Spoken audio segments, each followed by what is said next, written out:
Hello friends, welcome back to my channel life is more beautiful. I hope আপনারা সকলেই ভালো আছেন আর আমিও ভালো আছি। বিগত 2 বছর ধরে জামাইবাবু দিদিরা সবাই আমাদের বাড়িতে আসে দশহারার দিন, কারণ জামাই ষষ্ঠীর দিনটি হচ্ছে আমরা আমাদের ওই বাড়ি থাকি। সেই জন্য আমার বিয়ের আগের কথাই বলছি, যখন দিদা ছিল তখন কিন্তু সবাই জামাই ষষ্ঠীর দিনই আসতো। তো এখন দিদাও নেই, তো সেই জন্য হচ্ছে সবাই দশহারার দিনকারই আসে। এখানে এসে কি কাজে লাগিয়ে দিয়েছে গো তোমাকে? কাঁঠাল ছাড়াতে?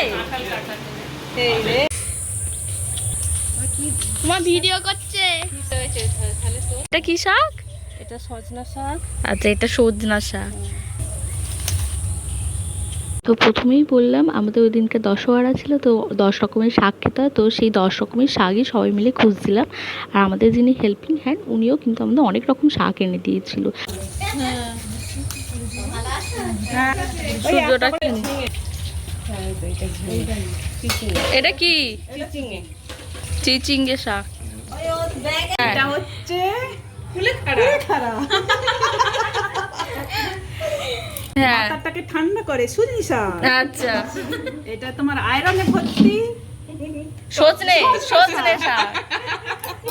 হ্যাঁ, এটা কি হাই প্রেসার হয় না? জানি না। এটা হচ্ছে কি কলমি শাক। এটা পুঁই শাক। আর এটা চিচিঙ্গে। এটা পাট শাক। পাট শাক। এটা নোটে শাক। এটা চিচিঙ্গে।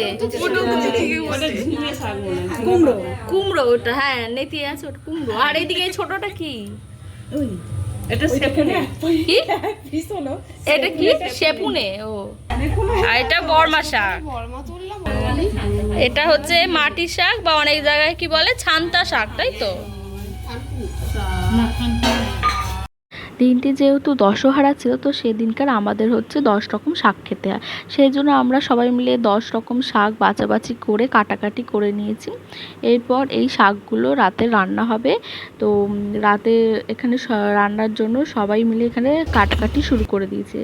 আর এখানে যে আইসক্রিমগুলো বানিয়েছিলাম, সেই আইসক্রিমগুলো এখন সবাই মিলে বিকালবেলার দিকে বসে খাওয়া হচ্ছে। এরপর রান্না তোড়জোড় হবে। রান্নাতে ওই যে 10 রকম শাক, তারপরে এখানে হচ্ছে 1 ফোড়ন দেওয়া ডাল, আর হচ্ছে ডিমের কারি ছিল। আর 1 ফোড়ন দেওয়া ডাল যেটা, সেটা হচ্ছে বড়দির রেসিপি। তো আমি ওই রেসিপিটা খুব তাড়াতাড়ি শেয়ার করব। আর এই ভিডিওটা যদি ভালো লাগে অবশ্যই লাইক করবে। আর পরের দিন কি হলো, অবশ্যই ভিডিও আসছে।